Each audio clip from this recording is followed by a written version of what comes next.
Project பேர் வந்து SPCS solar panel cleaning system. சோலார்ன்றது என்னது அப்படின்னா, இப்போ நம்ம வந்து கவர்மெண்ட்டுக்கு எலக்ட்ரிசிட்டி பே பண்றோம். அது வந்து நம்மளுக்கு ஒரு எக்ஸ்ட்ரா ஒரு டேக்ஸ் மாதிரி ஆகுது. ஆல்ரெடி நம்ம கவர்மெண்ட்டுக்கு வாட்டர் டேக்ஸ், லேண்ட் டேக்ஸ்ன்னு பே பண்றோம். ஸோ இப்போ எலக்ட்ரிசிட்டி வந்து நம்மளுக்கு ஒரு எக்ஸ்ட்ரா ஒரு டேக்ஸா மாறுது.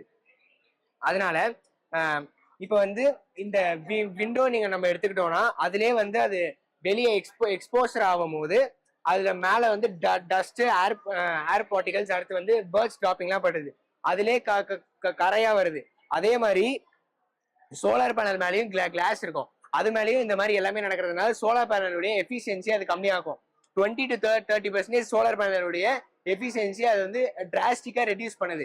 இப்ப இதை நாங்க தடுக்கணும்னு தான் இந்த மாடல் இப்ப நாங்க ரெடி பண்ணோம். இந்த மாடல் வந்து 20 to 25% அத சோலார் பேனல் எஃபிஷியன்சியை இன்க்ரீஸ் பண்ணும். அடுத்த ஆண்டு நடைபெறவிருக்கும் இன்சிப் எடிஷன் 2 பற்றிய செய்திகளை அறிந்து கொள்ள தொடர்பு கொள்ள வேண்டிய முகவரி: புதிய தலைமுறை அறக்கட்டளை, 24 GN செட்டி சாலை, தியாகராய நகர், சென்னை 6017.